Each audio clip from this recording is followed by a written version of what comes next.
Hi everyone, this is the doctor daughter. I hope you are doing really well. तो चलिए start करते हैं अपना पीरियोडिक टेबल का लास्ट आर्टिकल. उसमें आज आपकी क्लास लास्ट है. आज ये चैप्टर आपका कंप्लीट हो जाएगा. उसके बाद हम स्टार्ट करेंगे केमिकल बॉन्डिंग और इतनी अच्छी तरह पढ़ेंगे इस वे में आपने आज तक नहीं पढ़ा होगा. ठीक है, तो अब तो आज पीरियोडिक टेबल का लास्ट लेक्चर है. तो आप लोगों को पीरियोडिक टेबल बिल्कुल फिंगर्स पे याद हो गई होगी. और कल मैं आपके इसके क्वेश्चन लेके आऊँगी और एक समरी लेक्चर लेके आऊँगी. मतलब हमने जो भी पढ़ा पूरे चैप्टर में उसकी समरी लेकर आऊँगी कल. ठीक है, कल वो मैं अपलोड कर दूँगी, लेकिन कल ही मैं केमिकल बॉन्डिंग भी स्टार्ट करूँगी. तो अगर आपको मेरे लेक्चर्स पसंद आ रहे हैं तो प्लीज़ लाइक करो, कमेंट करो, शेयर करो एंड सब्सक्राइब. प्लीज़ सब्सक्राइब करो. ठीक है, चलिए तो स्टार्ट करते हैं आज की क्लास. आगे बढ़ने से पहले रिवाइज करेंगे, देन कंटिन्यू करेंगे. तो हम पढ़ रहे थे एप्लीकेशन ऑफ ईएन के एप्लीकेशन में पहले हमने पढ़ा था metallic and non metallic nature of oxide. तो मैंने आपको बताया था कि मेटालिक ऑक्साइड बेसिक नेचर के होते हैं and non metallic oxide acidic nature के होते हैं. मेटालिक ऑक्साइड बेसिक नेचर के क्यों होते थे? बिकॉज वो एक्वस मीडियम में OH- आयन को लूज करते थे, और जो OH- आयन को लूज करता है उसको बेस बोलते हैं, और जो एक्वस मीडियम में H+ आयन को लूज करता है उसको एसिडिक बोलते हैं. तो जो नॉन मेटालिक ऑक्साइड थे वो एसिडिक नेचर के थे. सेकेंड एप्लीकेशन पढ़ा था metallic and non metallic hydroxide. Same था. मेटालिक हाइड्रोक्साइड कैसे नेचर के थे? बेसिक नेचर के थे. एंड नॉन मेटालिक हाइड्रोक्साइड कैसे नेचर के थे? एसिडिक नेचर के थे. लेकिन मैंने आपको 3 एम्फोटेरिक नेचर के बताए थे पूरी पीरियोडिक टेबल में. आप लोग बताओगे मुझे? BOH का होल ट्वाइस, AlOH का होल ट्वाइस एंड ZnOH का होल ट्वाइस. क्लियर है? चलिए जी. उसके बाद मैंने आपको टाइप्स ऑफ ऑक्साइड बताए थे. Acidic oxide, basic oxide, amphoteric oxide, neutral oxide. Acidic oxide मतलब कौन से होते थे? Non metallic oxide usually acidic oxide होते थे. बेसिक ऑक्साइड कौन से होते थे? मेटालिक ऑक्साइड यूजुअली, जल्दी बताओ, बेसिक ऑक्साइड होते थे. एंड एम्फोटेरिक मैंने कहा था ये तो याद कर रहे होंगे. BeO, Al2O3, SNO, SNO2, ZNO, PbO, PbO2, Sb2O3, As2O3, Cr2O3, Mn2O3, Ga2O3. एक एक्सेप्शन था V2O5. ये अपनी हाईएस्ट ऑक्सीडेशन स्टेट में रहता है. अगर कोई भी कंपाउंड अपने हाईएस्ट ऑक्सीडेशन स्टेट में रहता है तो वो एसिडिक नेचर का होना चाहिए. क्यों होना चाहिए? Because oxidation state directly proportional होती है एसिडिक नेचर के. एंड जिसकी EN मिनिमम है, सबसे मिनिमम है, वो होना चाहिए बेसिक नेचर का. And medium oxidation state amphoteric nature का होना चाहिए. तो जो V2O5 होता है वो अपनी हाईएस्ट ऑक्सीडेशन स्टेट में होता है तो उससे होना चाहिए एसिडिक, लेकिन उसके बाद भी एम्फोटेरिक होता है. अच्छा, ये एम्फोटेरिक क्या होते हैं? एम्फोटेरिक जो एसिड के साथ भी रिएक्शन कर सकते हैं और जो बेस के साथ भी रिएक्शन कर सकते हैं. फिर मैंने बताया था न्यूट्रल ऑक्साइड 4 थे. N2O जिसको लाफिंग गैस बोलते हैं, nitric oxide and CO carbon monoxide, और एक H2O वाटर. मिक्स्ड ऑक्साइड 3 बताए थे, F3O4, Mn2O3 and Pb3O4. Mn3O4 था, Mn2O3 नहीं. उसके बाद मैंने ये आपको ग्रुप्स में एसिडिक और बेसिक निकालना बताए थे. आप लोगों को आई होप आ गए होंगे. और एक्सेप्शन था, मैंने बताया था कि यूजुअली ग्रुप में जब हम ऊपर से नीचे आते हैं तो बेसिक नेचर बढ़ता है, एंड जब हम पीरियड में लेफ्ट टू राइट जाते हैं तो एसिडिक नेचर बढ़ता है. लेकिन इसका एक्सेप्शन था P ब्लॉक के हाइड्राइड्स. उसमें ग्रुप में ऊपर से नीचे आने पर एसिडिक नेचर बढ़ता था. क्यों बढ़ता था एसिडिक नेचर? बिकॉज उसका साइज बढ़ता था. साइज बढ़ने से बॉन्ड लेंथ बढ़ती थी. बॉन्ड लेंथ बढ़ने से बॉन्ड एनर्जी कम होती थी, और बॉन्ड एनर्जी अगर कम है तो उसकी एसिडिक नेचर ज़्यादा होगी. फिर हाइड्रोक्साइड बताए थे. फिर मैंने आपको आयनिक और कोवेलेंट का एक थर्ड इसका एप्लीकेशन था जो ई एन डायरेक्टली प्रोपोर्शनल होती है आयनिक नेचर के और इनवर्सली प्रोपोर्शनल होती है कोवलेंट नेचर के। उसके बाद मैंने परसेंट ऑफ आयनिक नेचर आप लोगों को निकालना सिखाया था according to Heney and Smith and according to Gallis. आज पढ़ते हैं nomenclature of inorganic compound. Ma'am हमें ये आता है, हमें लिखने ही नहीं आते इनऑर्गेनिक कंपाउंड। कोई बात नहीं, मैं आपको बताती हूँ ना कैसे लिखते हैं। देखो आपके पास दो एलिमेंट दिए हैं। जो फर्स्ट एलिमेंट होगा सबसे पहले क्या होगा, जब भी हम आपको जितने भी एटम दिए हो लेस EN वाला लिखेंगे देन मोर EN वाला लिखेंगे।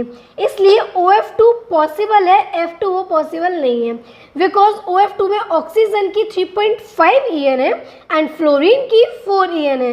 तो पहले कम EN वाला लिखते हैं, उसके बाद ज़्यादा EN वाला एटम लिखते हैं। इस तरह हम किसी भी ऑर्गेनिक कंपाउंड का नोमेनक्लेचर करते हैं। ठीक है, ऐसे OCl2 नहीं बन सकता बिकॉज ऑक्सीजन की EN ज़्यादा है एंड क्लोरीन की EN कम है। जबकि हमारा रूल क्या है कि पहले लेस EN वाला एटम आना चाहिए देन मोर EN वाला आना चाहिए। जबकि Cl2O लिखा जा सकता है बिकॉज क्लोरीन की EN कम है और ऑक्सीजन की EN कम है। तो इसकी एक फंडामेंटल रूल ये है कि जब भी हम किसी भी कंपाउंड का नोमेनक्लेचर लिखेंगे तो ऑलवेज पहले लेस EN एटम लिखेंगे देन मोर EN एटम लिखेंगे। क्लियर है? लेकिन इसका एक एक्सेप्शन होता है, अमोनिया। अच्छा, अमोनिया किस प्रोसेस से फॉर्म होता है बताना ज़रा, जल्दी बताओ। Haber process. क्या रिएक्शन होती है अमोनिया को बनाने की? N2 + 3H2 gives NH3। NH3 exception होता है हमारे रूल के अकॉर्डिंग, पहले लेस EN वाला एटम आता है देन मोर EN वाला। लेकिन NH3 में नाइट्रोजन की EN ज़्यादा है एंड हाइड्रोजन की EN कम है। तो पहले हाइड्रोजन लिखना चाहिए था देन नाइट्रोजन, लेकिन ये एक्सेप्शन है इसलिए इसको NH3 ही लिखते हैं। क्लियर है? चलिए, नोट पॉइंट है, नोट है ये 100 रुपये का। देखो ऑलवेज जब भी हम नेमिंग करते हैं ना तो हम मोर EN के अकॉर्डिंग करते हैं। ठीक है, याद रखो कि जब भी हम किसी भी कंपाउंड की नेमिंग करते हैं तो ऑलवेज मोर EN के अकॉर्डिंग करते हैं। जैसे कि फ्लोरीन एंड ऑक्सीजन से बना हुआ कंपाउंड है जिसमें फ्लोरीन की EN 4.0 है एंड ऑक्सीजन की EN 3.5 है। तो जिसकी EN ज़्यादा होगी उसी के अकॉर्डिंग हम नेमिंग करेंगे। तो यहाँ पर किसकी EN ज़्यादा है? फ्लोरीन की। तो क्या नेमिंग हो जाएगी? Fluoride of oxygen. क्लियर है? लेकिन जब हम ग्रुप में ऊपर से नीचे आते हैं तो EN कम होती है। क्यों कम होती थी? साइज बढ़ने से। जिसका साइज छोटा है वो जल्दी इलेक्ट्रॉन को ले लेगा और जिसका साइज बड़ा हो गया वो इजीली इलेक्ट्रॉन को नहीं ले पाता था। इसलिए ग्रुप में ऊपर से नीचे जाने पर EN कम होती थी। तो मैंने अभी बताया कि जिसकी EN ज़्यादा होगी हम उसके अकॉर्डिंग नाम लिखेंगे। तो फ्लोरीन एंड ऑक्सीजन में फ्लोरीन की EN ज़्यादा है तो नाम हो जाएगा फ्लोराइड ऑफ ऑक्सीजन। एंड जब हम उससे नीचे आएंगे तो क्लोरीन, ब्रोमीन, आयोडीन आता है।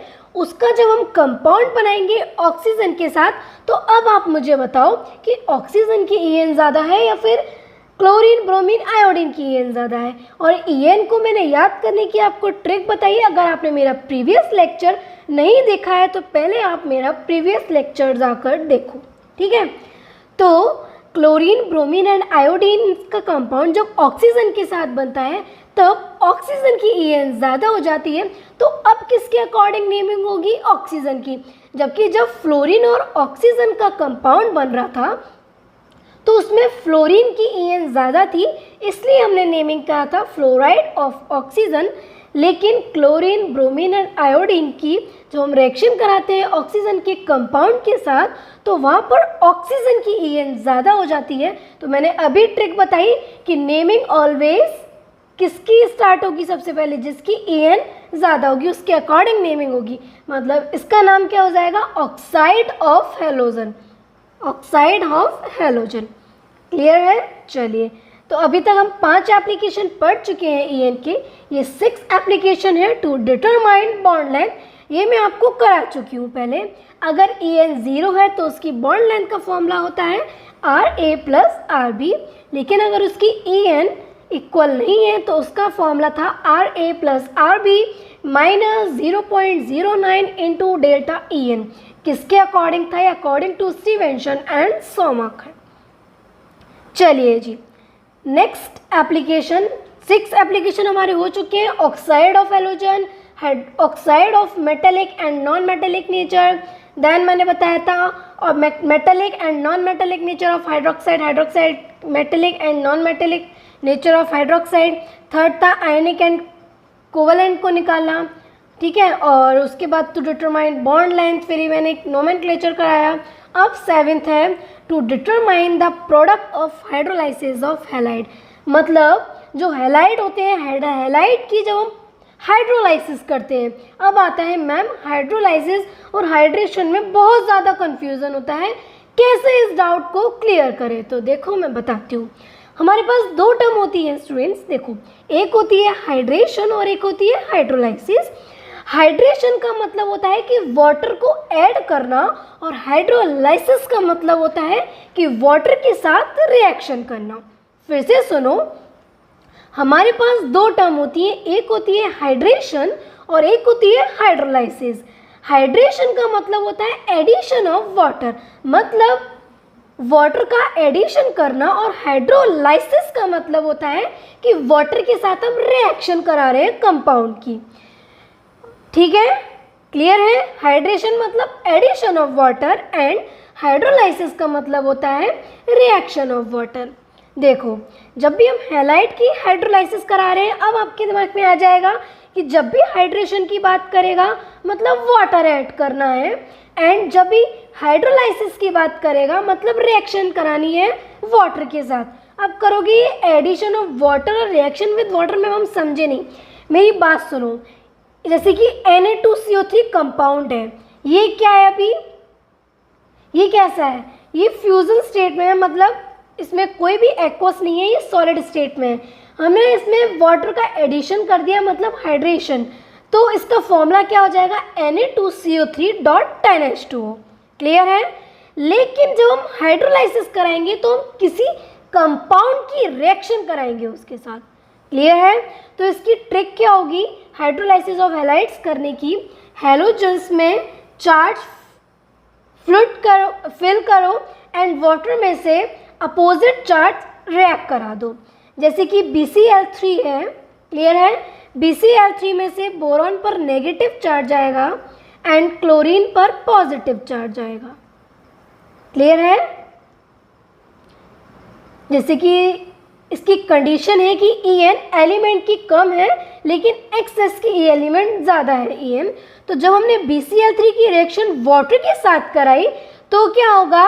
अपोजिट चार्ज से रिएक्ट करा दो, तो बोरॉन पर पॉजिटिव चार्ज है तो ये नेगेटिव चार्ज को अट्रैक्ट करेगा, मतलब वाटर को स्प्लिट कर लो H plus and OH minus ion में बोरॉन पॉजिटिव चार्ज तो अपोजिट चार्ज को अट्रैक्ट करेगा, मतलब बोरॉन OH के साथ जाएगा तो क्या बन जाएगा? BOH का होल थ्राइस, या फिर इसको ही बोलते हैं H3BO3 boric acid. Then chlorine पर नेगेटिव चार्ज है, इसकी रिएक्शन होगी H पॉजिटिव के साथ तो 3HCl निकल जाएगा। क्लियर है? अब एग्जांपल है कि हमें Cl2 की रिएक्शन करानी है, तो देखो Cl2 की अगर हमें रिएक्शन करानी है तो क्लोरीन Cl2 की स्ट्रक्चर इस तरह बनती है। स्ट्रक्चर नहीं आती है कोई बात नहीं, आगे हमारा चैप्टर स्टार्ट होने वाला है केमिकल बॉन्डिंग, एक एक स्ट्रक्चर आपको याद हो जाएगी। ठीक है, इस पर चार्ज हम डिस्ट्रीब्यूट कर दिया। ऑक्सीजन पर नेगेटिव चार्ज है, हमें किसके साथ रिएक्शन करानी है? वाटर के साथ, तो वाटर को वही स्प्लिट करो H plus and OH minus ion में वाटर स्प्लिट हो जाता है तो ऑक्सीजन पर नेगेटिव चार्ज है अपोजिट चार्ज के साथ आएगा तो ये क्या बन जाएगा? H2O। एंड क्लोरीन पर नेगेटिव चार्ज है, ये पॉजिटिव के साथ आएगा तो ये बन जाएगा HOCl हाइपोहेलस एसिड। क्लियर है? तो देखो यहाँ पर आपकी कंप्लीट होती है En के एप्लीकेशन एंड En। अब देखो मैंने आपको प्रॉपर्टी बताई थी, देखो 2 टाइप्स की प्रॉपर्टी होती है, एक होती है एटॉमिक प्रॉपर्टी और एक होती है inter atomic property. Atomic property होती है जैसे कि रेडियस, IPEA एंड EN, जबकि इंटर एटॉमिक प्रॉपर्टी होती है ग्रुप ऑफ एटम की प्रॉपर्टी होती है, जैसे कि डेंसिटी ले लो, मेल्टिंग पॉइंट ले लो, बॉइलिंग पॉइंट ले लो। फिर से सुनो, एटॉमिक प्रॉपर्टी होती है कि मतलब किसी एटम और एटम के बीच में है, लेकिन इंटर एटॉमिक प्रॉपर्टी होती है एटम के जब ग्रुप पाए जा रहे हैं, एटम के जब ग्रुप पाए जा रहे हैं उसके बीच में जो प्रॉपर्टी होगी उसको हम इंटर एटॉमिक प्रॉपर्टी बोलेंगे। एटॉमिक प्रॉपर्टी होती है जैसे कि radius, ionization potential, electron affinity, electron negativity, जबकि inter atomic property group of atom के बीच में हो रही है, तो इसका मतलब एक एटम के बीच में तो नहीं हो रही है। तो ये इंटर एटॉमिक प्रॉपर्टी क्या होती है? Density, melting point, boiling point etcetera. इस चैप्टर में हम डेंसिटी पढ़ेंगे, melting point and boiling point हम केमिकल बॉन्डिंग में पढ़ेंगे, वो सेपरेट उसका लेक्चर है, ठीक है। तो चलिए इंटर एटॉमिक, अब मैंने आपको एटॉमिक प्रॉपर्टी में रेडियस करा दी है, आयोनाइजेशन पोटेंशियल कंप्लीट करा दिया है, इलेक्ट्रॉन एफिनिटी कंप्लीट करा दी है, इलेक्ट्रॉन नेगेटिविटी कंप्लीट करा दी है। इंटर एटॉमिक प्रॉपर्टी में हम डेंसिटी पढ़ने जा रहे हैं, melting point and boiling point next chapter में पढ़ेंगे। तो देखो डेंसिटी को, पहले बात तो डेंसिटी की ट्रिक क्या होती है? डेंसिटी का मतलब होता है जब भी हम डेंसिटी की ग्रुप में और पीरियड में हम डेंसिटी का ऑर्डर देख रहे हैं, तो जब हम ग्रुप में ऊपर से नीचे आते हैं तो भी डेंसिटी बढ़ती है, एंड जब हम पीरियड में लेफ्ट टू राइट जाते हैं तो भी डेंसिटी बढ़ती है। देखो मैंने आपको पहले ही बताया था कि दो ऐसे इफेक्ट हैं जो ग्रुप में जाने पर भी बढ़ते थे और पीरियड में लेफ्ट टू राइट में जाने पर भी बढ़ते थे। वो कौन कौन सी दो प्रॉपर्टी थी? एक था स्किनिंग इफेक्ट और एक है डेंसिटी। स्किनिंग इफेक्ट ग्रुप में भी बढ़ती थी और पीरियड में भी बढ़ती थी। इसी तरह डेंसिटी ग्रुप में भी बढ़ेगी और पीरियड में भी बढ़ेगी। देखो डेंसिटी का फॉर्मूला होता है मास पर यूनिट वॉल्यूम। डेंसिटी का फॉर्मूला होता है मास पर यूनिट वॉल्यूम। तो देखो जब हम ग्रुप में जाएंगे, अगर डेंसिटी बढ़ रही है तो मास का बढ़ना ज़रूरी है, बिकॉज अगर मान लो वॉल्यूम कम होगा तो डेंसिटी बढ़ेगी, लेकिन ग्रुप में मास भी बढ़ता है और वॉल्यूम भी बढ़ता है। अब मुझे आप बताओ कि ग्रुप में डेंसिटी को बढ़ाना है, मास भी बढ़ रहा है एंड वॉल्यूम भी बढ़ रहा है, तो क्या ज़्यादा बढ़ना चाहिए जिसकी वजह से डेंसिटी बढ़ जाए? फॉर्मूला आपके सामने लिखा है, देखो ग्रुप में ऊपर से नीचे आ रहे हैं, हमें पता है डेंसिटी बढ़ती है। डेंसिटी का फॉर्मूला होता है density is equal to mass upon volume. अब ग्रुप में ऊपर से नीचे जाने पर मास भी बढ़ रहा है एंड वॉल्यूम भी बढ़ रहा है। अब आप मुझे बताओ मास ज़्यादा बढ़ना चाहिए कि वॉल्यूम ज़्यादा बढ़ना चाहिए जिससे डेंसिटी बढ़ जाए? वेरी गुड, मास जब ज़्यादा बढ़ेगा वॉल्यूम की कंपैरिजन में तभी तो डेंसिटी बढ़ेगी, है ना। चलिए पीरियड में लेफ्ट टू राइट जाने पर डेंसिटी बढ़ती है, लेकिन पीरियड में जाने पर वॉल्यूम कम होता है एंड मास बढ़ता है। अगर मास बढ़ रहा है मतलब वो डायरेक्टली प्रोपोर्शनल है, तो ऑब्वियसली डेंसिटी भी बढ़ेगी। तो एक ट्रिक होती है कि एस ब्लॉक से ज़्यादा डी ब्लॉक की डेंसिटी होती है, लेकिन पी ब्लॉक से ज़्यादा डी ब्लॉक की डेंसिटी होगी। डेंसिटी ऑफ मेटल की डेंसिटी ज़्यादा होती है डेंसिटी ऑफ नॉन मेटल के कंपैरिजन में, ठीक है। इसलिए 17 ग्रुप में जो हम बात करते हैं तो फ्लोरीन एंड क्लोरीन गैसेस की फॉर्म में पाए जाते हैं, ब्रोमीन लिक्विड की फॉर्म में पाए जाते हैं एंड आयोडीन सॉलिड की फॉर्म में पाए जाते हैं। अब डेंसिटी का एक्सेप्शन आता है first A and second group में। इसमें से क्वेश्चन ही यही आता है कि डेंसिटी बढ़ती है, आपको एक स्टेटमेंट लिखकर दे देगा कि डेंसिटी सिर्फ ग्रुप में बढ़ती है। सेकंड स्टेटमेंट होगा डेंसिटी ग्रुप, एंड आपसे पूछेगा कि कौन सा करेक्ट ऑप्शन है, आपको 4 ऑप्शन दे देगा। फर्स्ट आपको बोलेगा कि डेंसिटी सिर्फ ग्रुप में बढ़ती है, सेकंड आपको ऑप्शन देगा डेंसिटी सिर्फ पीरियड में बढ़ती है, थर्ड आपको ऑप्शन देगा डेंसिटी ग्रुप एंड पीरियड दोनों में कम होती है, एंड फोर आपको ऑप्शन देगा कि डेंसिटी ग्रुप में भी बढ़ती है और पीरियड में भी बढ़ती है। तो आप टिक क्या करोगे? फोर्थ ऑप्शन कि डेंसिटी ग्रुप में भी बढ़ती है और पीरियड में भी बढ़ती है।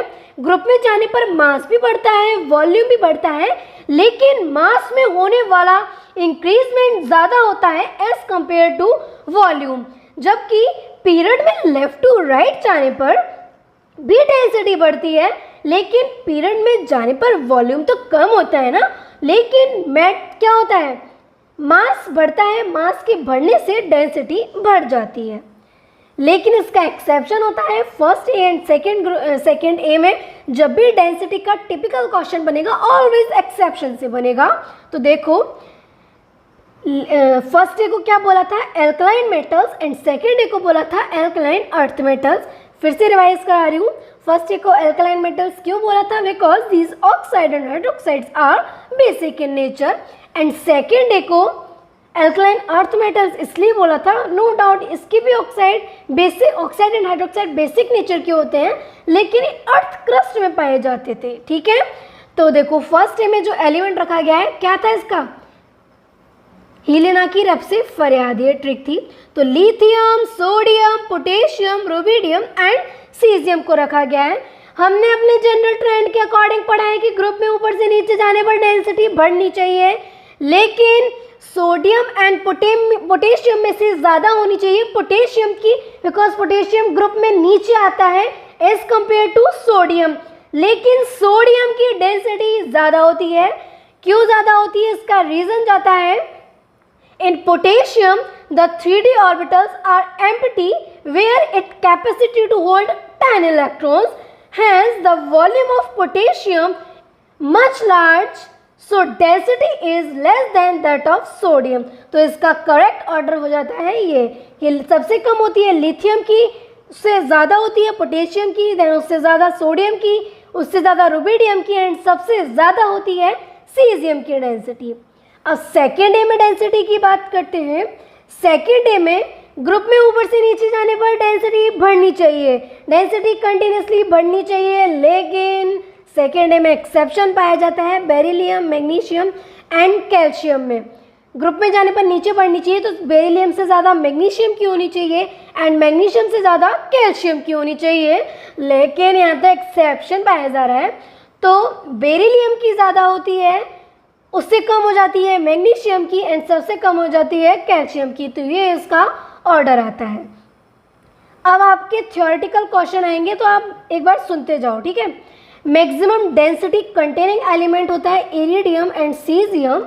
Minimum density containing element lithium, जिसको हम लाइटेस्ट मेटल बोलते हैं। Maximum density containing non metal, उसका है बोरॉन।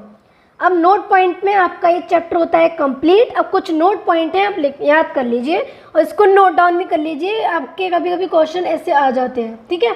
चलो, हाईएस्ट ऑक्सीडेशन स्टेट किसकी होती है पूरी पीरियोडिक टेबल में, ऑस्मियम एंड रुथेनियम की।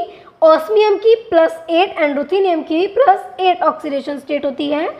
Second point is order of occurrence of element, सबसे ज़्यादा oxygen, then silicon, then aluminium, then iron.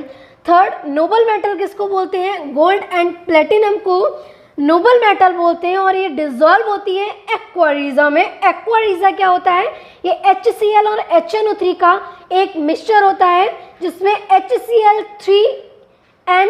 3:1 की क्वांटिटी में पाई जाती है। फोर्थ पॉइंट इज पूरी पीरियोडिक टेबल में स्मॉलेस्ट एटॉमिक साइज किसका होता है, हाइड्रोजन का।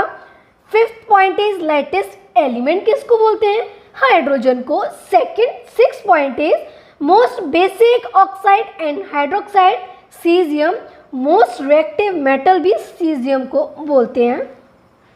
7 point is element which kept in water.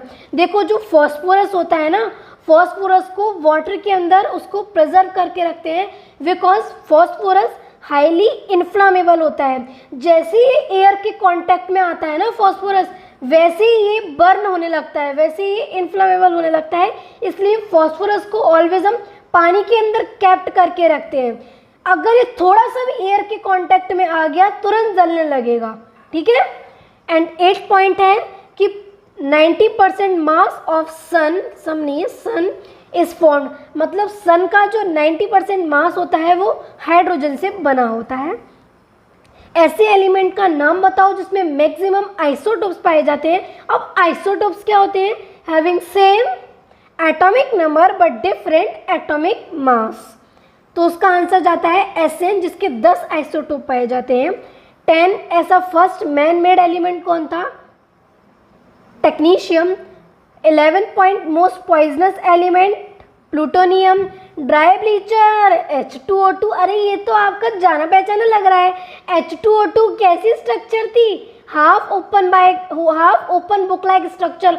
अच्छा बताओ तो कि H2O2 को हम लोग गए, H2O2 को किसी भी केमिस्ट की दुकान पर H2O2 दे दो तो क्या उससे ऐसे बोलेंगे कि H2O2 दे दो? क्या नाम से बोलते थे इसको? कॉमन नेम क्या है इसका? वेरी गुड, परहाइड्रोल बोलते हैं। ब्लीचिंग का मतलब क्या होता है? ब्लीचिंग का मतलब होता है किसी भी कलर्ड को कलरलेस में कन्वर्ट करता है। Oldest non organic acid, acidic acid को बोलते हैं। केमिस्ट्री में फर्स्ट नोबेल प्राइज किसको मिला था? वन टॉफ को मिला था। फादर ऑफ केमिस्ट्री किसको बोलते हैं? लेवोशियर को बोलते हैं। एक और पॉइंट इसमें छूट गया था, उसको भी कवर कर लेते हैं।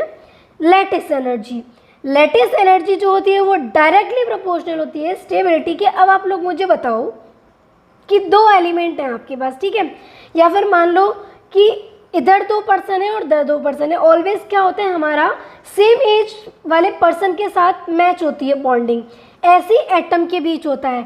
अगर साइज सेम होगा तो उनकी बॉन्डिंग ज़्यादा होगी, अगर साइज में डिफरेंस होगा तो उनकी बॉन्डिंग इतनी ज़्यादा मैच नहीं होती। अब मेरे साइज की मान लो आपके साइज की आपके एज वालों से बनेगी, अगर कोई बड़ी एज का बंदा है तो उसकी बड़ी एज वाले के साथ बनती है ना।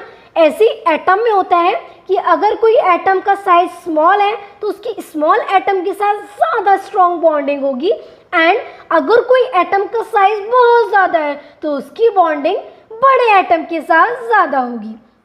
बस यही होती है लैटिस एनर्जी। तो स्मॉल एन कंसिडर करते हैं H-, C-4, N-3, O-2 and F-। अब आपके पास ये एक रिएक्शन दी है। अब मुझे बताओ, जब भी हम लेफ्ट टू राइट जा रहे हैं तो साइज बढ़ रहा है, देख रहे हो आप लोग, साइज बढ़ रहा है, फर्स्ट ए के मेंबर बढ़ रहे हैं, साइज बढ़ रहा है। लेकिन फ्लोरीन क्या है? छोटा एलिमेंट है, साइज बढ़ रहा है, फ्लोरीन छोटा एलिमेंट है, इसका मतलब स्टेबिलिटी कम हो जाएगी। एक तो साइज बढ़ रहा है, फ्लोरीन कहाँ है? छोटा है, तो छोटे के साथ छोटे, बड़े के साथ बड़े की बॉन्डिंग होती है।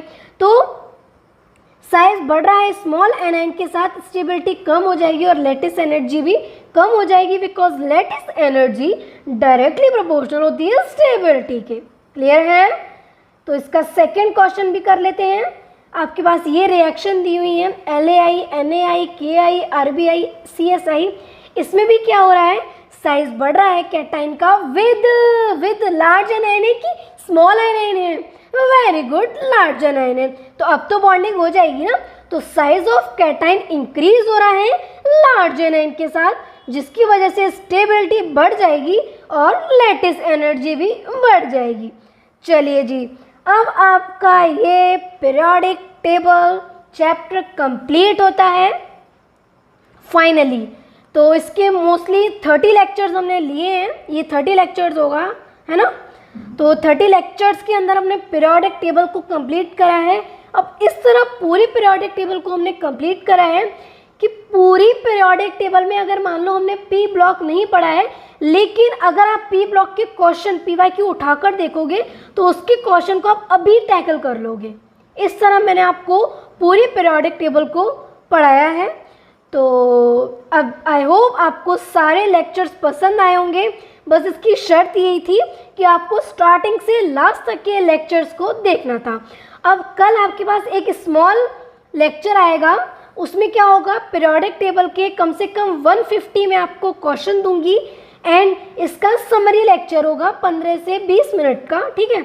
और कल ही मैं इसका नेक्स्ट चैप्टर स्टार्ट करूंगी, केमिकल बॉन्डिंग। केमिकल बॉन्डिंग हम स्टार्ट करेंगे कल से, और केमिकल बॉन्डिंग इस वे में आपने आज तक नहीं पढ़ी होगी, गारंटी लेती हूँ मैं।